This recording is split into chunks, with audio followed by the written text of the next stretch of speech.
Hello नमस्कार दोस्तों, free digital study में आपका स्वागत है। आप पढ़ रहे हैं कक्षा 12वीं एनसीईआरटी गणित, जिसमें आप अध्याय 1 संबंध एवं फलन पर जो है विविध प्रश्नावली के जो विविध उदाहरण दिए गए हैं इनको हम सॉल्व कर रहे हैं। तो देखते हैं उदाहरण 49 दिया गया है। सिद्ध कीजिए कि एक समुच्चय है 1 2, इसमें ऐसी द्विआधारी संक्रियाओं की संख्या केवल एक है जिसका तत्समक अवयव 1 होना चाहिए और जिसके अंतर्गत 2 का यदि प्रतिलोम निकाला जाता है तो 2 का प्रतिलोम 2 होगा। ऐसा हमें सिद्ध करके बताना होगा। तो देखिए, यदि हम सीधी सी बात करें तो 1 2 एक समुच्चय है, तो इसमें यदि हम देखें तो केवल एक ही द्विआधारी संक्रिया बनेगी और ऐसी द्विआधारी संक्रिया बनेगी जिसका तत्समक अवयव 1 होना चाहिए। और यदि हम बात करें व्युत्क्रमणीय अवयव या प्रतिलोम अवयव, तो 2 का जो प्रतिलोम अवयव होगा वो केवल 2 ही होगा। तो देखिए इसे कैसे करेंगे। तो सबसे पहले तो हमने लिखा हल। अब देखिए यहाँ पे एक आपके पास समुच्चय दिया गया था, तो मान के चले हम उस समुच्चय को ए समुच्चय मान के चलते हैं। तो मान के चले ए बराबर है 1 2 समुच्चय। अब देखिए हमें पता है जो द्विआधारी संक्रिया होती है ए क्रॉस ए से ए पर होती है। यदि ए समुच्चय दिया गया है, आर दिया गया है, तो आर क्रॉस आर से आर पर होती है।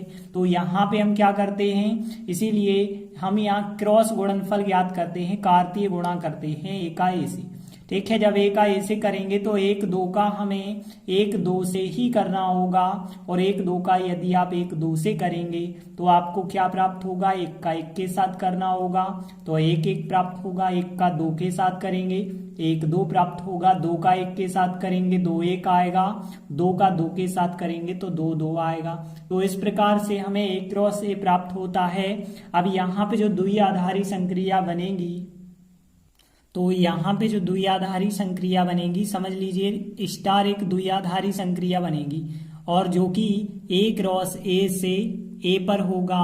मतलब यहाँ कहने का अर्थ है जो स्टार द्विआधारी संक्रिया होगी ए क्रॉस ए की यदि हम बात करें तो ए क्रॉस ए में 1 1 है, 1 2 है, 2 1 है, 2 2 है। मतलब यहाँ पे यदि आप इस समुच्चय का कोई भी अवयव लेते हैं और उसमें एक द्विआधारी संक्रिया लगाते हैं तो आपको आंसर जो प्राप्त होगा वो ए समुच्चय से प्राप्त होगा। और ए समुच्चय कितना है आपके पास, 1 2 है। तो इस प्रकार से एक द्विआधारी संक्रिया स्टार के द्वारा समझ लीजिए परिभाषित होती है। अब देखिए हमें कहा गया था कि तत्समक अवयव क्या है, 1 है। तो देखिए हमने आपको तत्समक अवयव के बारे में बताया था ए स्टार ई का मान ए आ जाना चाहिए या फिर पलट के ई स्टार ए करने पर ए आंसर होना चाहिए। तो ई जो होता है वो तत्समक अवयव कहलाता है। तो देखिए हमने लिखा चूंकि स्टार संक्रिया का तत्समक अवयव 1 है, तो देखिए इसीलिए हम कहेंगे यहाँ पे यदि हम 1 और 1 के बीच संक्रिया लगाएंगे, ध्यान देना, यदि हम 1 और 1 के बीच स्टार संक्रिया लगाते हैं तो क्या आंसर मिलेगा। देखिए हमें पता है ए स्टार ई का आंसर आता है ए, तो 1 और 1 का स्टार जब हम करेंगे तो आंसर हमें कितना मिलेगा, 1 मिलेगा। क्यों मिलेगा, जे समझ लीजिए ए है, जे समझ लीजिए ई है, ए स्टार ई का मान ए होता है। अब देखिए यदि हम 1 2 का मान निकालें, स्टार संक्रिया लगाएंगे यदि हम 1 2 में, तो जे रहा आपका ई और ए रहा ए, और ई और ए का यदि आप स्टार करते हैं तो आंसर कितना आता है, ए आंसर आता है। तो इसके लिए जो है आंसर कितना प्राप्त होगा, आपको 2 प्राप्त होगा।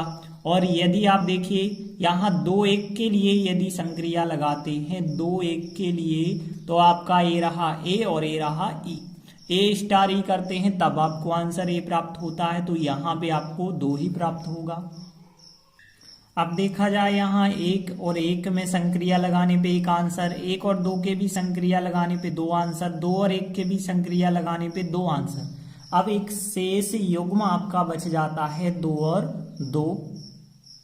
तो यहाँ पे जो शेष युग्म 2 और 2 रह जाता है, इसका मान कैसे परिभाषित होगा। तो देखिए हमें बताया गया है 2 का प्रतिलोम क्या है, 2 है। तो जब 2 का प्रतिलोम 2 बताया गया है तो इसलिए जो है स्टार संक्रिया यदि हम 2 और 2 के बीच लगाएंगे तब आंसर क्या प्राप्त होगा। देखिए आपको पता है 2 का प्रतिलोम 2 है। अब उनके बीच आप स्टार संक्रिया लगा रहे हैं तो उनका जो मान निकलेगा वो 1 के बराबर होगा, तत्समक अवयव के बराबर होगा, क्योंकि आप पढ़ चुके हैं प्रतिलोम अवयव या व्युत्क्रमणीय अवयव के लिए ए स्टार बी का मान क्या आता है, ई आता है। और यहाँ पे जब 2 का प्रतिलोम है, हमें पता है ए यदि बी का प्रतिलोम होता है तो ए और बी का स्टार कितना प्राप्त होता है, आपको तत्समक अवयव प्राप्त होता है। पलट के भी हम कह सकते हैं बी और ए का स्टार करते हैं तो भी तत्समक अवयव। जब यहाँ 2 का प्रतिलोम है तो इनका जो आंसर होगा वो तत्समक अवयव के रूप में 1 प्राप्त होगा। तो इस प्रकार से तत्समक अवयव 1 हो गया है और जो है प्रतिलोम 2 का अवयव 2 ही हो गया है। तो हमने क्या देखा कि एक समुच्चय 1 2 था और उसमें एक द्विआधारी संक्रिया, हमने स्टार की बात की तो स्टार जो एक द्विआधारी संक्रिया निकली है केवल 1 ही निकल सकती है। क्यों निकल सकती है? क्योंकि तत्समक अवयव 1 होना चाहिए और जो प्रतिलोम 2 का 2 होना चाहिए। वैसे हमने पढ़ा है कि यदि 2 अवयव हैं तो यहाँ पे उसके जो क्रॉस गुणनफल में 4 अवयव होते हैं, इस वजह से 2 पे 4 की घात मतलब 16 इसकी द्विआधारी संक्रियाएं हो सकती हैं। लेकिन इनने जो है कंफर्म कर दिया था कि तत्समक अवयव 1 होना चाहिए, 2 का प्रतिलोम 2 होना चाहिए। तो इस वजह से जो यहाँ 1 2 समुच्चय है इसमें केवल जो ऐसी द्विआधारी संक्रियाओं की संख्या केवल 1 होगी। तो देखिए हमने लिखा आता है अभीष्ट द्विआधारी संक्रियाओं की संख्या केवल 1 होगी और बिल्कुल हमें यही सिद्ध करना था। देखिए अगला उदाहरण 50वां देखते हैं। एक तत्समक फलन है IN जो है उसके द्वारा दर्शाया गया है और जो प्राकृत संख्या से प्राकृत संख्या पर है इस पर हमें विचार करना है, जो कि इस प्रकार है कि IN x की बात करें तो वो x के बराबर है। जैसे हम fx फलन देखते हैं वैसे ही f के स्थान पे IN दिया गया है, इससे कोई प्रॉब्लम नहीं है। IN को तत्समक फलन कहते हैं और यहाँ पे प्रत्येक x का मान n के अंतर्गत होगा, प्राकृत संख्याओं के अंतर्गत होगा। सिद्ध करना है कि IN जो है आच्छादक है किंतु निम्नलिखित प्रकार से परिभाषित फलन मतलब IN प्लस IN मतलब IN का जो योगफल होगा वो आच्छादक नहीं है। और IN का योगफल क्या होगा, IN और IN को यदि जोड़ेंगे हम तो IN पहले तो x के सापेक्ष लिखना होगा। तो देखिए IN x बन गया और IN x बन गया और IN x का मान था x तो इसका मान x रखा और इसका भी मान x होगा। x और x कितना है 2x, तो यहाँ जो IN प्लस IN फलन है x के रूप में उसका मान कितना है 2x और यह फलन आच्छादक नहीं होगा, ऐसा हमें सिद्ध करके बताना है।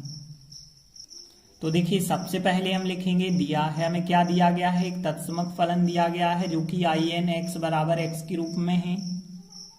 तो देखिए हमें क्या दिया गया है, एक तत्समक फलन है IN के रूप में दर्शाया जाता है जो प्राकृत संख्याओं से प्राकृत संख्याओं पर है और फलन जो है IN x की बात करें तो वो x के बराबर है।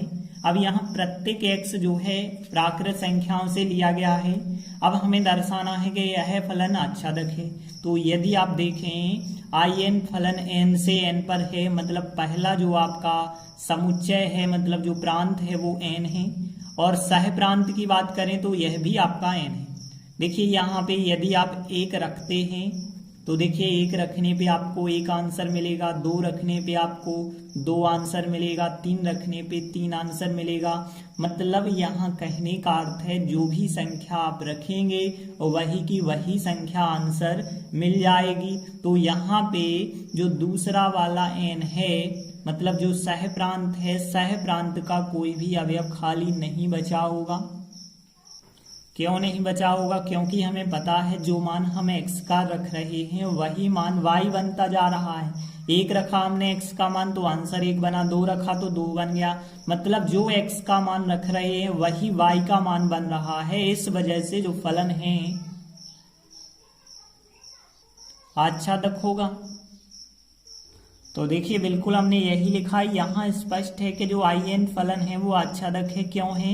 क्योंकि जो x का मान है वो y का मान बन चुका है और जहाँ पे यदि हम बात करें तो ये x y दोनों के दोनों प्रत्येक x और प्रत्येक y जो है दोनों के दोनों प्राकृत संख्या से लिए जाएं यदि तो प्रत्येक x का मान जो है वो y बन रहा है, इसलिए फलन IN आच्छादक है। अब सवाल को यदि आगे देखें, आयन आच्छादक है इतना तो हो गया, किंतु निम्नलिखित प्रकार से परिभाषित जो फलन है वो आच्छादक नहीं है, सिद्ध करना है। अब देखिए हम आगे के फलन की बात करें, जो आयन प्लस आयन हमें दिया गया है, जो प्राकृत संख्याओं से प्राकृत संख्याओं पर है, आच्छादक नहीं हमें सिद्ध करना है। तो देखिए सबसे पहले जो हमें फलन दिया गया है हम लिखेंगे, जहां पे आयन प्लस आयन एक्स यदि आप करते हैं, देखिए जो दिया गया है बिल्कुल आपको वही लिख देना है।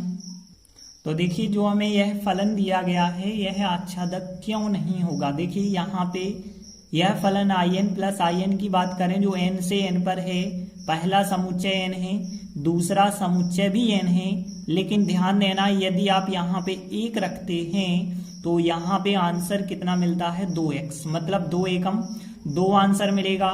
यदि आप 2 रखेंगे तो आपको 2 दूनी 4 आंसर मिलेगा, 3 रखेंगे तो 6 आंसर मिलेगा। मतलब आप देख पा रहे हैं कि यहाँ पे जो आंसर मिल रहे हैं उनमें देखिए 2 मिला है, 4 मिला, 6 मिला, लेकिन 1 आंसर नहीं मिला, 3 आंसर नहीं मिला, 5 आंसर नहीं मिला। मतलब केवल सम अंक मिल रहे हैं, विषम अंक तो मिलेंगे ही नहीं आपको, क्योंकि आप प्राकृत संख्याओं में से मान रख रहे हैं। तो यहाँ पे हम कह सकते हैं कि जो सहप्रांत वाला समुच्चय है इसमें 3 अवयव आ रहा है, 1 अवयव आ रहा है, 5 अवयव आ रहा है। कोई भी एग्जाम्पल हम दे सकते हैं, जैसे यहाँ 3 का एग्जाम्पल दिया गया है तो हम बिल्कुल यही लिखेंगे कि यहाँ सहप्रांत में, या फिर इसे हम y भी कहते हैं, तो यहाँ y में सहप्रांत में 3 अवयव है, लेकिन यह x के किसी भी अवयव का प्रतिबिंब नहीं बना है। तो देखिए हमने लिखा यहाँ स्पष्ट है, क्योंकि आप देख सकते हैं कि यहाँ 3 जो है आंसर नहीं बनाया जा सकता, जबकि सहप्रांत y में 3 अवयव आ रहा है। तो हमने लिखा यहाँ 3 अवयव y के अंतर्गत है, मतलब सहप्रांत के अंतर्गत है, लेकिन यह x के किसी भी अवयव का प्रतिबिंब नहीं बना है। इसलिए हम कह सकते हैं जो आयन प्लस आयन फलन है आच्छादक नहीं है। तो देखिए हमने लिखा आता है आयन प्लस आयन फलन आच्छादक नहीं है, और हमें यही सिद्ध करके बताना था। देखते हैं अगला 51वां उदाहरण है। f(x) एक फलन है जो sin x के बराबर है, और जो फलन है f ये 0 और 90 से लगा के रियल नंबर तक है। मतलब यहाँ x का मान इसके अंतर्गत रखेंगे तो आंसर आपको रियल नंबर में से मिलेगा। तथा एक gx फलन cos x दिया गया है, यह भी इसी प्रकार से दिया गया है। सिद्ध करके हमें बताना है कि f और g फलन एक एक ही हैं, परंतु f और g को यदि जोड़ के जो फलन बनाया जाए वो एक एक ही नहीं होगा। तो देखिए सबसे पहले हमने हल लिखा, दिया है में देखिए एक फलन f(x) दिया गया है, जो फलन 0 से 90 से लगा के कहाँ तक है, r तक है। तो यहाँ पे जो फलन है f(x) बराबर sin x है। अब देखिए x का मान हम 0 और 90 से कोई भी मान रख सकते हैं इस अंतराल से लेकर के, और आंसर हमें पता है रियल नंबर से मिलेगा। तो देखिए जैसे यहाँ पे हमारे पास कुछ मान है, जैसे 0 से 90 के बीच हम 0 यदि मान रखते हैं तो यहाँ पे आएगा sin 0, और 0 यदि आप रखते हैं तो sin 0 का मान 0 होता है। यदि आप यहाँ पे 30 अंश रखते हैं तो sin 30 का मान कितना आएगा, फिर 1/2 आएगा। यदि आप 45 की बात करते हैं तो 1/2 आएगा। यदि आप 60 की बात करते हैं तो sin 60 करनी 3/2 आएगा। यदि आप 90 की बात करते हैं तो sin 90 का मान 1 आएगा। कहने का अर्थ है कि यदि आप देखें तो एक अवयव का x के एक अवयव का एक ही आंसर आ रहा है। ऐसा नहीं है कि 0 का आंसर 0 आ रहा हो और 90 तक कोई भी ऐसा मान होगा जिसका आंसर भी 0 आ रहा होगा। तो यहाँ पे हम क्या कहेंगे कि x के यदि हमने 2 अलग अलग मान x1 और x2 लिए हैं तो उनके लिए अलग अलग उत्तर मिलेगा। मतलब एक बार हमने जैसे 30 लिया और एक बार 45 लिया तो इनके लिए अलग अलग उत्तर मिलेंगे। मतलब हम कहेंगे एक बार यदि हमने x1 लिया है और x1 यहाँ पे रखा तो यहाँ sin x1 मिला होगा। यदि हमने x2 लिया तो यहाँ पे sin x2 मिला होगा।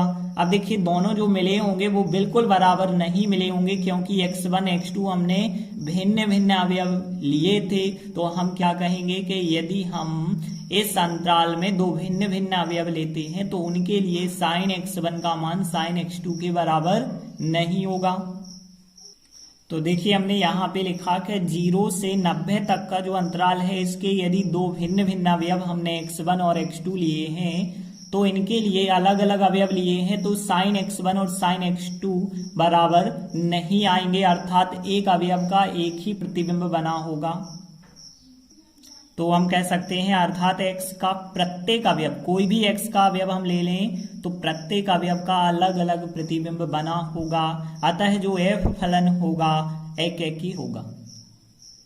तो देखिए हमने f फलन तो एक एक ही सिद्ध कर दिया है। अब हमें जो g फलन दिया गया है बिल्कुल इसी प्रकार से दिया गया है और g फलन भी एक एक ही सिद्ध करना होगा। तो देखिए यहाँ पे हमने लिखा gx फलन हमें cos x दिया गया है और यह फलन g जो है 0-90 अंतराल से लगा के r पर है, मतलब आप 0 से 90 के बीच रखेंगे, 0 रख सकते हैं, 30, 45, 60 और 90 रख सकते हैं। तो देखिए 0 रखने पे आपको क्या मिलेगा, 0 रखेंगे cos 0 का आंसर होता है 1। यदि आप 30 रखेंगे तो cos 30 का आंसर होता है करनी 3/2, और यदि 45 रखेंगे तो cos 45 का आंसर 1/2 होता है। 60 रखेंगे तो cos 60 होगा, cos 60 का मान 1/2 होता है। 90 रखेंगे तो cos 90 का मान 0 होता है। मतलब यहाँ भी बिल्कुल वही बात हम लिखेंगे कि हम यदि दो अलग अलग दो भिन्न भिन्न अवयव लेते हैं तो उनके लिए यहाँ पे भी cos x1 का मान और cos x2 का मान बिल्कुल बराबर नहीं आ सकता है, क्योंकि हमने 30 लिया करनी 3/2, 45 लिया तो 1/2, मतलब भिन्न भिन्न अवयव के लिए इनके मान अलग अलग होंगे, बराबर नहीं आ सकते हैं।